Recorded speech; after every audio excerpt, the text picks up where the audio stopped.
Hello, and welcome to Message in the Middle with Marianne. We all know that life is hard, right?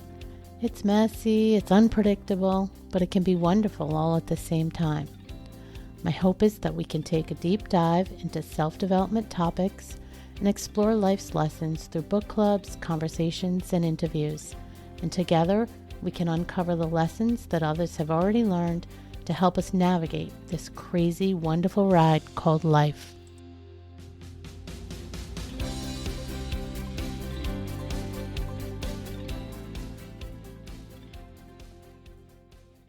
Hello and welcome to Message in the Middle. I'm your host, Marianne, and joining me today is Diane McDowell, a therapist and relationship coach, emotional safety expert, and the creator of the Brain to Heart Code. Diane's work centers on something that often gets overlooked in conversations about relationships: the role of emotional safety and what happens when it's missing. This is a conversation about a reframe that explores why it might not be a communication or compatibility problem, but instead it might be an emotional safety problem. Diane introduces us to her Brain to Heart Code, a process designed to help us turn on what she calls the safety switch. Not by relying on someone else to create safety for us, but by learning how to cultivate it within ourselves. Because when safety is restored, we begin to respond from clarity and we communicate from a place of truth, and connection becomes something steady, not something we feel like we constantly have to work at. Diane, welcome to the show. Thank you, Marianne. I am so excited to do this journey with you. Same here, same here. So we had a great leading conversation. Hopefully we can keep that going. But before we get into the core topics, I wanted to start by having you tell us what in your own journey led you to this place and to eventually developing the Brain to Heart Code. So I have been married 24 years, and as many of us, I grew up without good relationship role models. And I didn't know what a healthy relationship looked like. I was actually raised in a religious cult until the age 14, and then when it fell apart, I didn't have good examples of what relationships should look like. And so as I came into adulthood, I started struggling with friendships and always kind of being the one always over giving in friendships and over accommodating everybody else. I was always the one that took care of everybody else. And I didn't have a concept of what healthy looked like. And so when I got married, I still really didn't. And I struggled because as a therapist, I had been trained in all the skills to teach people. Yeah. And what I found was I was teaching people all these skills, but I was still now what I call getting hijacked. I was teaching communication skills and reflecting skills and all the skills, but I was like, how can I be teaching other people this? And I can't use it sometimes. That's so interesting. I mean, I have to go here because you threw it in, but I don't want to derail us. But you said you were in a cult until you were, would you say 14? Yeah. Well, and then you also said, and I didn't see any good relationship models after that. So I'm super curious about the cult, but did you see relationship models that you thought were good before 14 when you were in the cult? No. Okay. No, not at all. Because the guy who ran the cult actually was kind of married. I mean, he wasn't, but he had relations with all the moms. So there wasn't any coupling. It was Got it. He had relationships with everybody. Okay. All the women.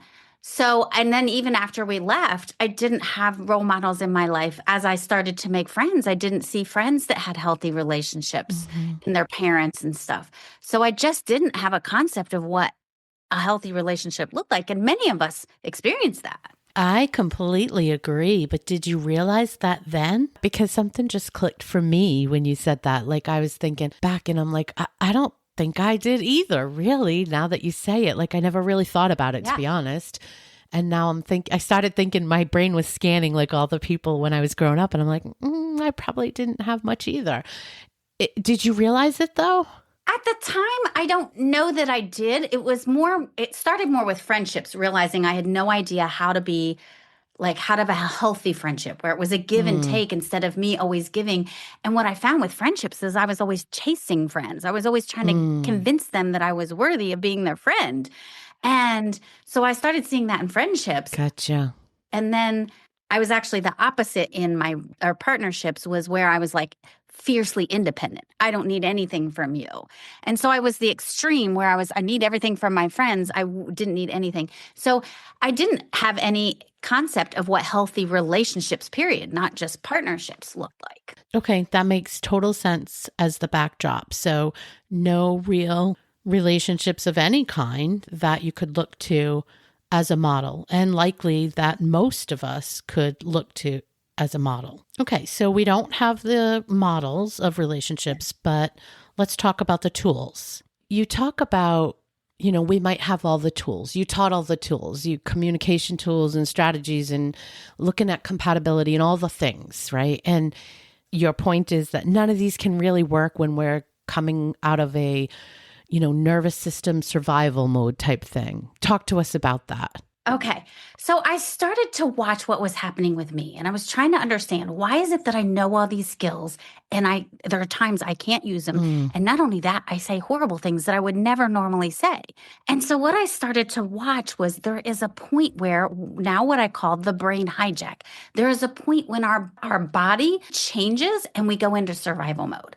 So I started looking at that. And what happens is our body is designed to keep us safe above everything else, safety first. And so when we don't feel safe, in this case, it's emotional safety, but our brain doesn't really know the difference. It just says danger, danger, and goes into fight, flight, freeze, or fawn. So what I started to learn was I was going into protection. And so I actually literally saw my partner as dangerous. And so I would react in that space. So if you think about back in the day, when we were first human, we had to belong to a community. We had to, or we would die. If we got exiled, we would die. So that's what happens in our brain. Our brain goes, this person's endangering me. I could die. And we start reacting from that place. So how do you assess, how do you start becoming aware that that's happening? How do you assess that this response is sort of out of line, or this response is not really me coming from the right place? How do you start noticing that? That is the very beginning, is starting to, I call that the wise watcher. But before you become the wise watcher, so the wise watcher is really starting to watch and observe what happens, like the jaw tightening, the body's response. Because usually what happens is we ignore our body's signals until our brain gets it by overreacting. So our body has already been informing us, but we usually ignore it.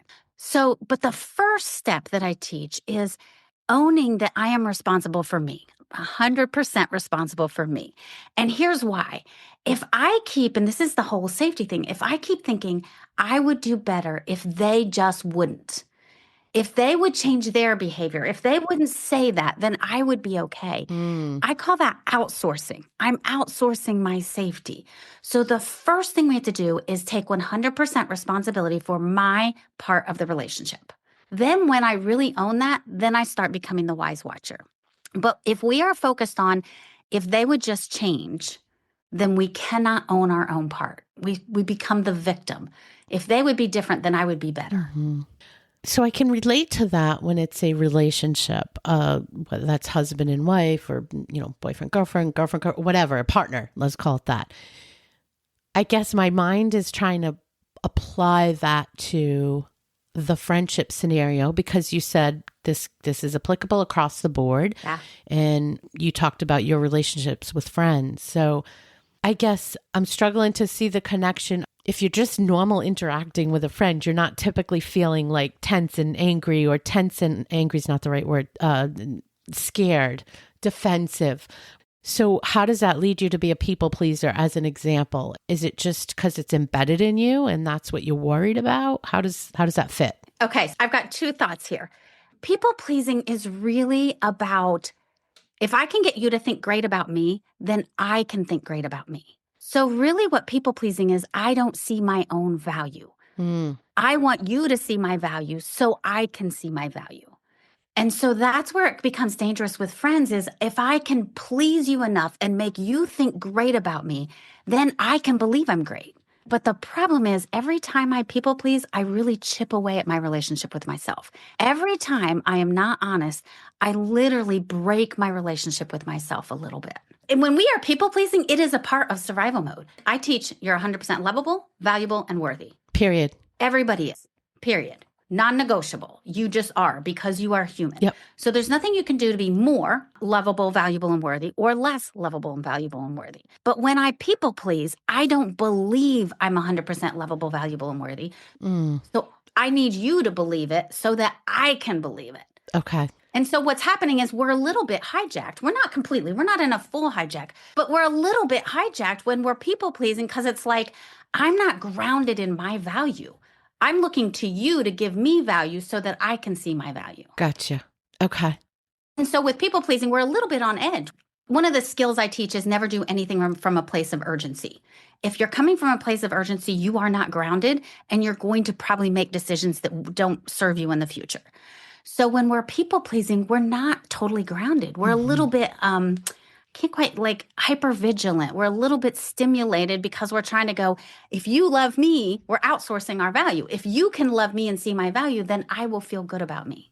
I like that explanation. It made me think of something I had heard about, if people ask you to do something or there's a request coming in, always say, I need to think about it, or I need to take a minute and I'll get back to you, because it allows you to not work out of urgency, and it allows you to then just take it back and think about it. It allows you to also practice a boundary, but also to think about, do I really want to do this? Does this really make sense? And does it come from the right place? All those things. I kind of loved that idea to train yourself to do that.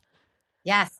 I love that. And I teach that all the time with people who tend to people please, because we want people to like us. So we're like, yes, I can do everything. And we can't. Yeah. And we think in the moment, we're like, yes, I can do that. Yeah. So I love that idea of always saying, let me get back to you. And I teach people, I call them power sentences. Like, let me check my schedule. Let me check with my partner. Let me check with my boss.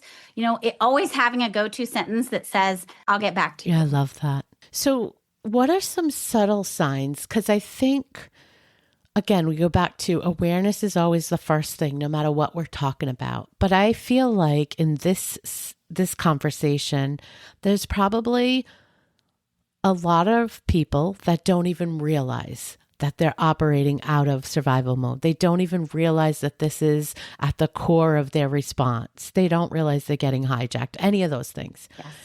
And certainly we've all been in a heated argument where you sort of feel that. You feel the tension, you feel the getting your back up or whatever you want to call it.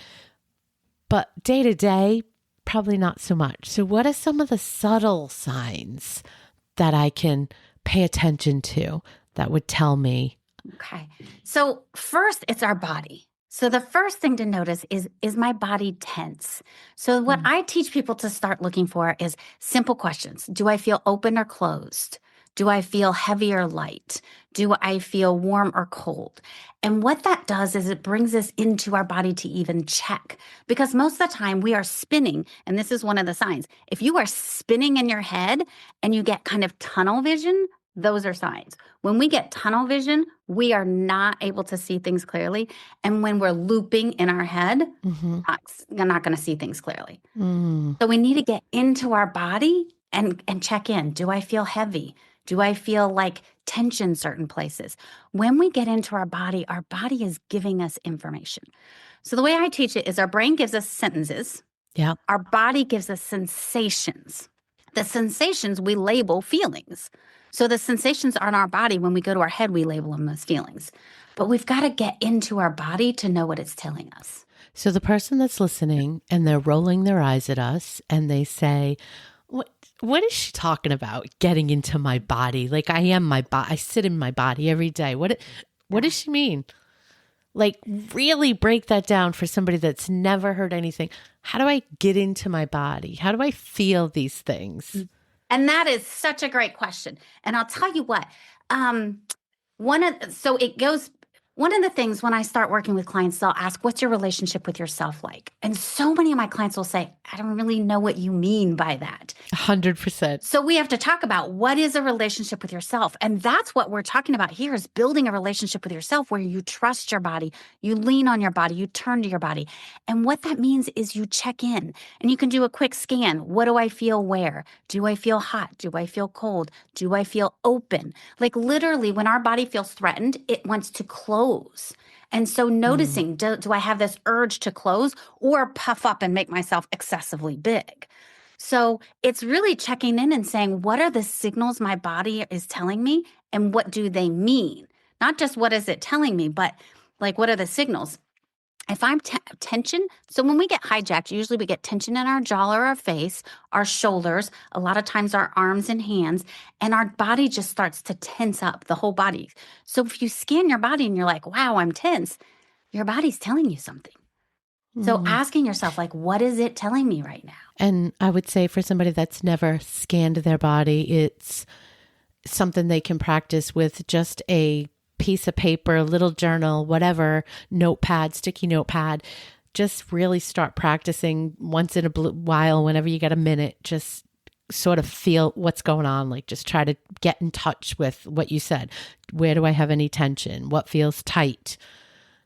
Yeah. Does my shoulder hurt from the way I slept last night? But just that kind of exercise will get you to start feeling what's going on with your body. Yeah. Agree? Anything else? Yeah, I teach, and it depends if people want to go deeper. What I teach people to do is to pay attention to what do I feel in my gut? Because what we know is we have a nervous system. And the reason I named my program, my design for this is brain to heart, because we're coming from the brain and connecting the heart and the brain. We want to connect our body and the brain together. And so what we want to do is build that relationship with our body and learn how to stay in it, because instinctively we want to go to the brain and analyze. Yeah. Oh, And always. we love to be in our brain. Our brain is designed to solve problems. So what I teach people to do is actually ask themselves a question. Does it have a color, the sensation in my body? Does it have a color? Does it have a shape? Is it dull? Is it sharp? And the answers don't matter, but it helps us stay in our body. So when we ask when we put our brain to work on questions about our body, it helps us stay connected to the sensations. Otherwise, we want to go back to our head and analyze it and say, if they hadn't done that, I wouldn't be so angry. I love that direction. I guess I would say to the people that are super logical and sort of want to figure their way out of everything, what do you tell them if they start to overanalyze does it have a color?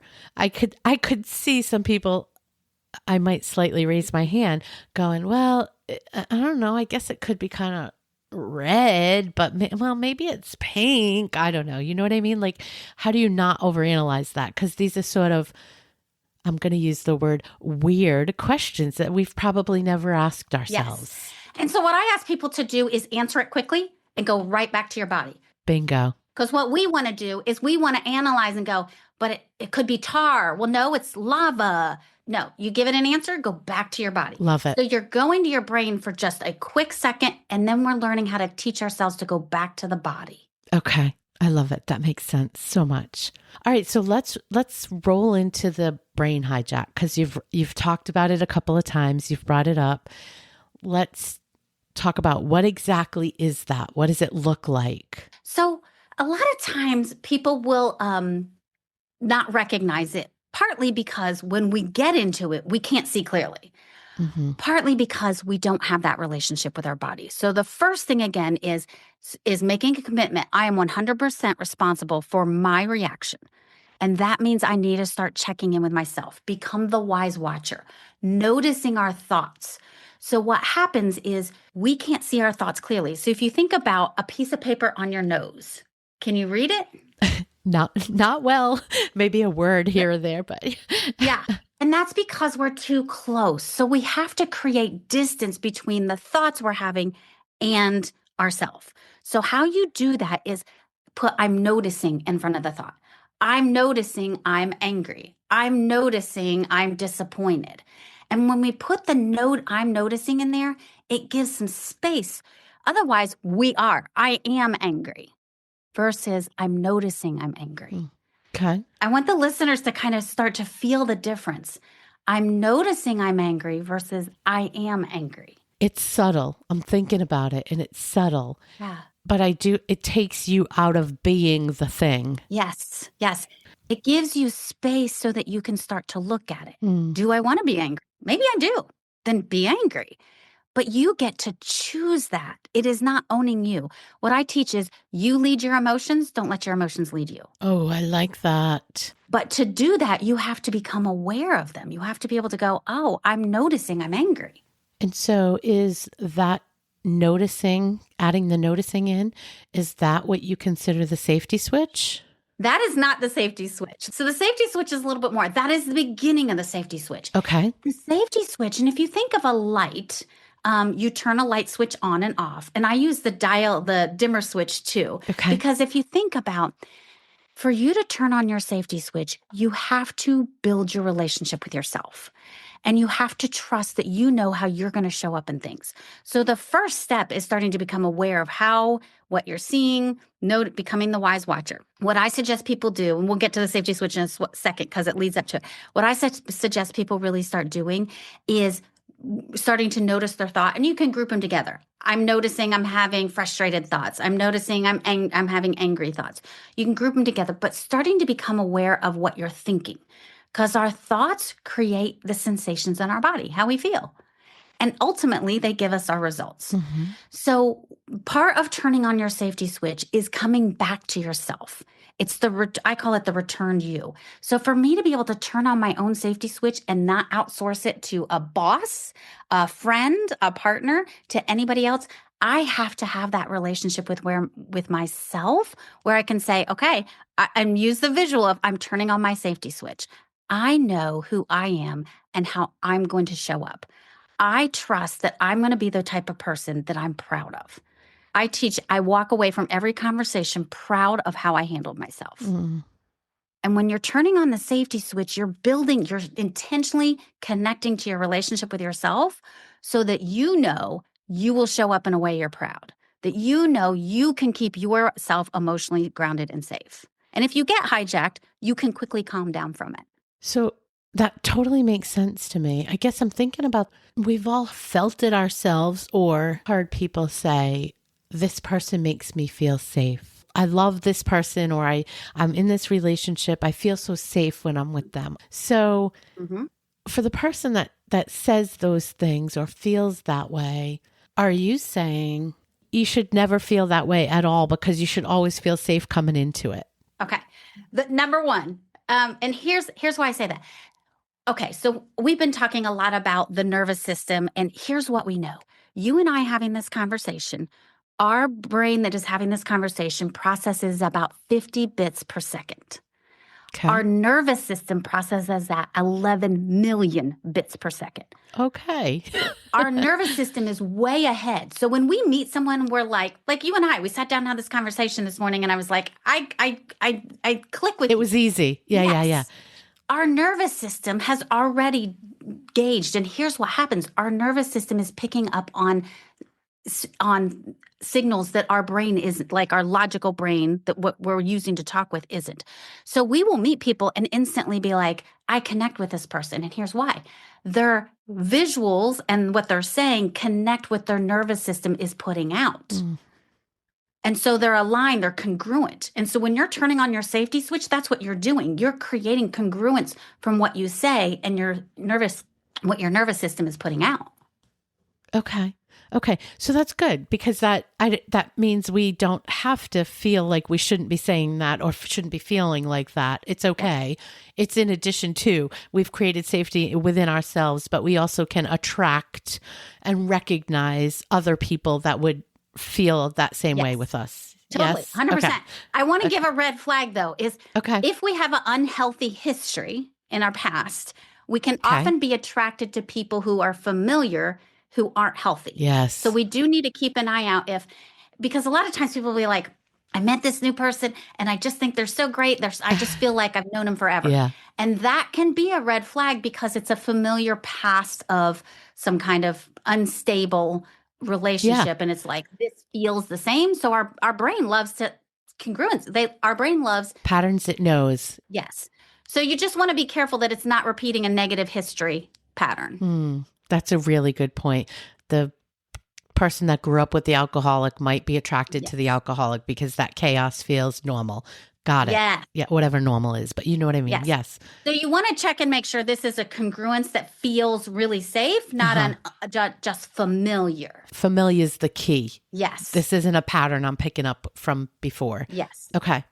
So what would you say to the person that feels like that if they take on this and they, try to start doing this work and noticing and flipping the switch and all the things, but they're nervous because they feel like, well, if I stop managing this relationship, it might fall apart. If I stop doing all the things, it might not work. What do you say to that person? So, and this kind of shocks people when I tell them sometimes, but the way I see it, when we over accomplish in our relationship and over manage our relationship, we give the other person permission to underperform. So when we overperform, we are telling other people in our lives, work, doesn't matter who, that they have permission to underperform because we will overperform. Yeah. And what happens is we actually create disconnection. When we overperform, same thing with people pleasing, we are creating a disconnection because we resent other people. We take it on, but it doesn't actually create connection. It creates disconnection because it's not congruent. We don't really want to do it. We're doing it to make sure that the relationship stays together, to make sure everybody does what we think they should do. Yeah. And here's what it unintentionally says. I can run our lives or your life better than you can. Yes. Yeah.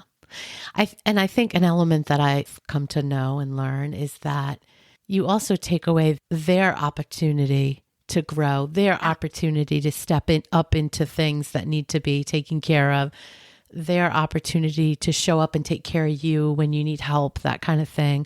You sort of rob them of all those possibilities when you do that. 100%. I got a quick story there. This was back in college, but it changed things for me so much because I was very independent, wouldn't let friends help me, but it was always helping friends. And I was going through a breakup, ran to the restroom in college, and a girlfriend followed me, and she was outside the stall, and she was like, open the door. And she said, you robbed me of the opportunity to ever be there for you. Yeah. And that was life-changing because I didn't even think about it. I just thought I wanted to be low maintenance and take care of everyone else. Yeah. And she was like, you're always there for me, but you don't let me be there for you. And when we overperform, that's what we do, is we tell people, we don't let people be there for us. Yeah. They can't fully show up, really. Yeah. Yeah. I get that. I've learned some of those lessons too. So I totally can relate to that one. Have you you've been doing this work for a long time. Have you run into a common misconception about people living and acting from survival mode? Is there anything out there that most of us don't know or we think about incorrectly? This is my opinion, and I'm pretty passionate about this. I think there's two things we think about incorrectly in relationships. Boundaries, what they are and what they are not, and then apologizing. So many women apologize for way too much.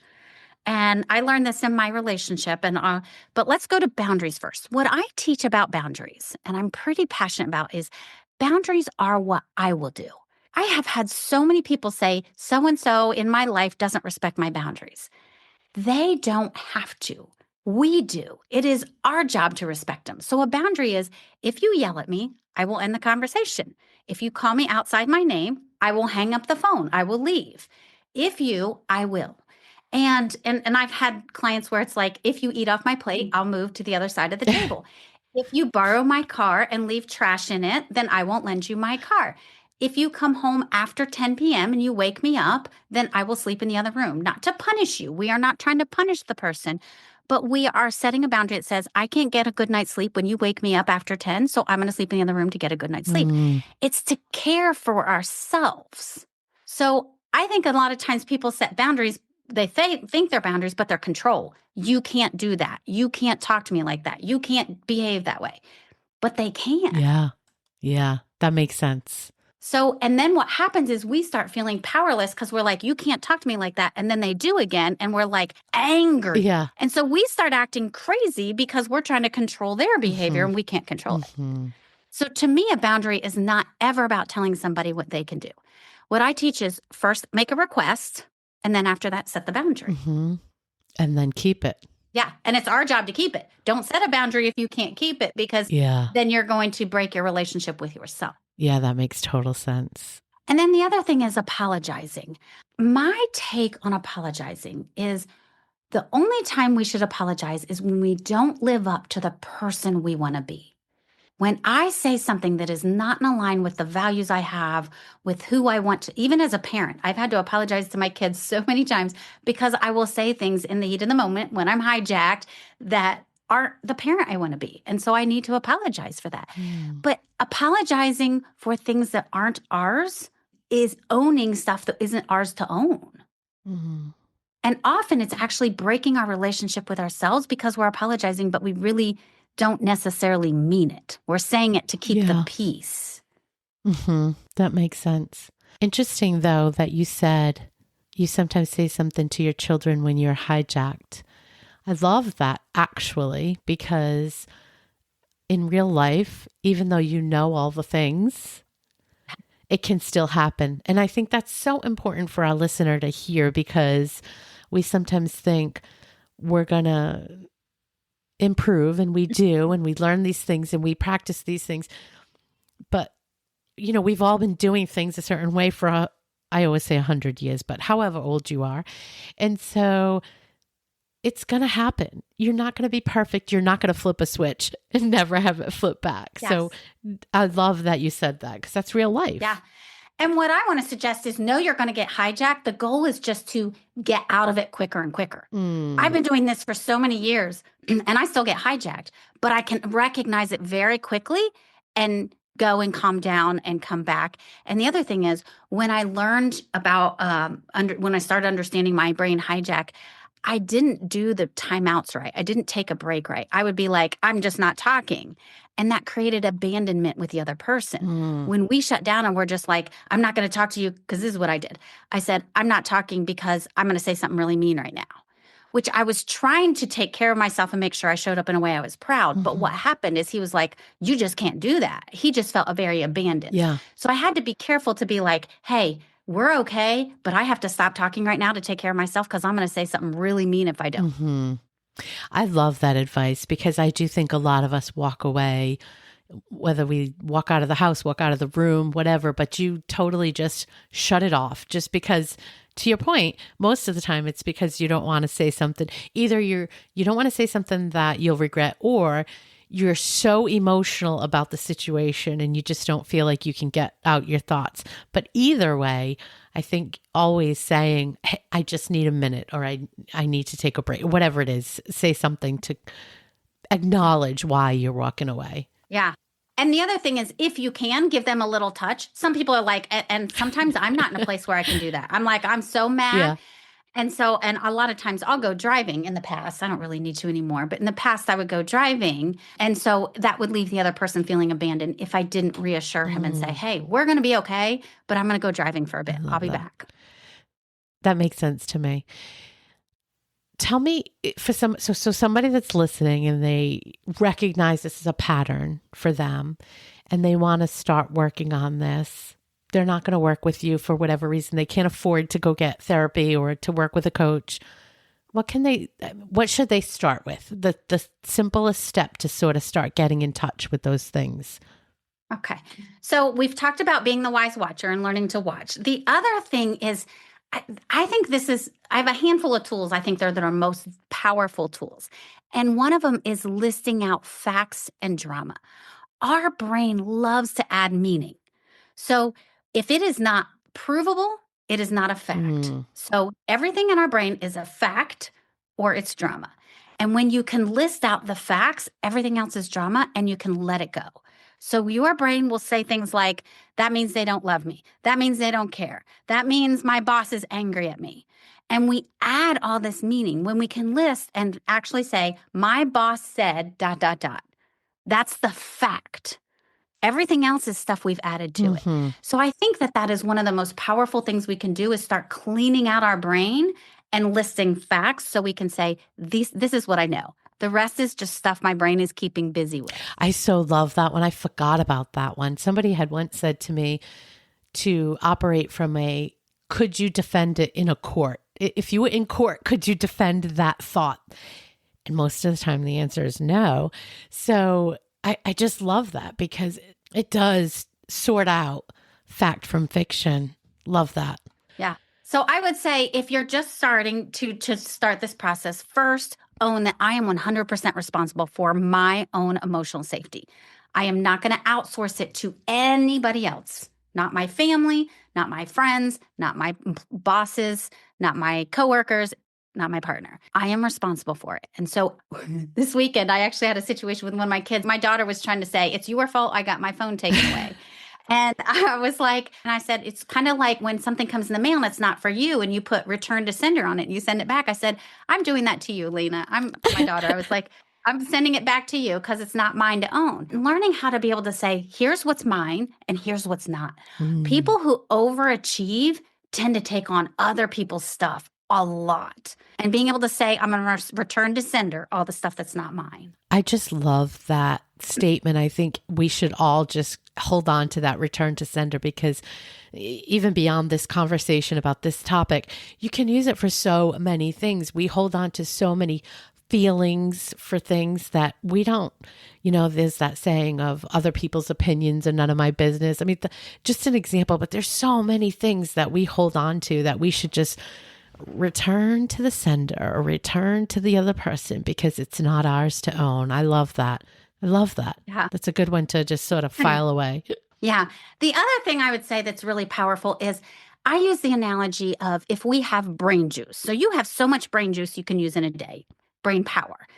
If you are using it on other people, you are wasting it, literally wasting it. I tell my clients, it's like you're flushing it down the toilet.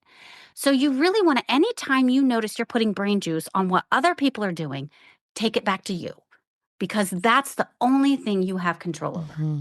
And so I use my cup and I'm like, if you had a full cup of water, that's your brain juice. If you're giving 50% of it to somebody else and their behavior, you are literally wasting 50% of your brain juice. I love that. Yeah. That's a good one. I think all of these things take a lot of practice, but they're good once you start know them and try them on. It just gets easier with time. Yeah. And I would say as far as the practice goes, this is what I suggest people do. Try to write it down in your phone so that when you have downtime, you can open your notepad and be like, okay, what do I want to put my brain to work on? Because our brain has 60 to 80,000 thoughts a day. It's working away and it's creating problems most of the time. We want to actually tell our brain what to work on. So when you have a list in your phone of stuff to pull out and say, okay, this is what tell my brain to work on this, then you put your brain to work on that and it works in the background even when you're not aware because your brain is always working. So I suggest people try to be intentional with learning a new skill, a new whatever it is. And when we go to bed and when we wake up, I suggest 5 times a day, but when we go to bed and we wake up, our brain is the most pliable. It's kind of, we're going from alpha to beta and beta to alpha. And so practicing visualizing and just kind of imagining that sentence or whatever you're practicing during those times, but also every mealtime, breakfast, if you just do coffee, lunch, dinner, and bed and when you wake up and go to sleep. I agree with for sure the morning. The morning is so easy to have clear, concise, cohesive thoughts that aren't all tied up in different emotions. I think when we wake up is a perfect time to remind ourselves. So yeah, from practice. And I'll add one more thing to that real quick. What I teach my clients to do is create a power sentence that says, I am learning to be a person who. I'm excited to be a person who. So what happens a lot of times when we say positive affirmations is they don't work because we see ourselves one way and we want to see ourselves. It's like if I hate my body and I'm saying I love my body, there's a cognitive dissonance. I cannot close the gap. So we have to create a ladder thought to get to close the gap. So I'm learning to, I'm excited about, I give myself permission to, and the thought that we want to believe will help us transition into the new thought. I love that. Yeah. I don't think I've heard that before. It makes so much sense because we do typically just jump right to the who you want to be, what you want to do, all those things. And we don't give ourselves that step. So yeah, that makes sense. Connect it. Yeah. Our brain can't close that gap. When we don't like our body and we're saying we love our body, our brain keeps pushing back because it's like, that doesn't feel congruent. That's not accurate. So it just feels like we're lying to ourselves in a way. So we have to create it to where it has to be believable and make us feel better. So the power sentence needs to be something that you're like, okay, I can believe that. Yeah, working towards it. I love that. That one's a good one. So I typically wrap up and close by asking if our listener can only take away one message, what would you want it to be? I think the simple sentence would be, I am responsible for me and my emotional safety. And I know that can sound kind of harsh, but it's also where we get our power. I don't think it sounds harsh. I just think it sounds, for someone that hasn't thought about it before, it sounds big, I think, to me. Sounds big. But I think, like anything else, it's one step at a time. It's just practicing, trying out some of the things we talked about until it starts to feel a little bit different and you start to notice little differences. Yeah. And so what I would say, if that feels too big for someone, is actually putting those sentence stems in front. What would I give myself permission to believe I'm 100% responsible for my own emotional well-being? Or I'm excited about learning to. So put a sentence stem in there to help it feel less daunting and less scary. To step into it. Yeah. What I describe is a lot of times our brain is closed to an idea and we slowly need to open our brain to the idea of this new concept. That makes total sense. Love it. Well, this has been an informative conversation. I think the topic is great and there's so much to learn here. And if folks want to check you out and learn more about the Brain to Heart Code, where should they look for you? emotionalsafetyco.com. Again, that's emotionalsafetyco.com. You grabbed that one up. It fits perfectly. Thank you so much for taking the time to talk to me today. It's been a great conversation. Thank you. Thanks so much for listening to today's episode of Message in the Middle. I hope you found something in this conversation that reminded you that you're not alone and that midlife isn't about winding down. It's about waking up. You're not done. You're just becoming. If this episode speaks to you at all, please share it with a friend who needs to hear it. And if you're enjoying the show, I'd be so grateful if you could take a moment to leave a review. It really helps other women find this community and this podcast. Until next time, take care of yourself.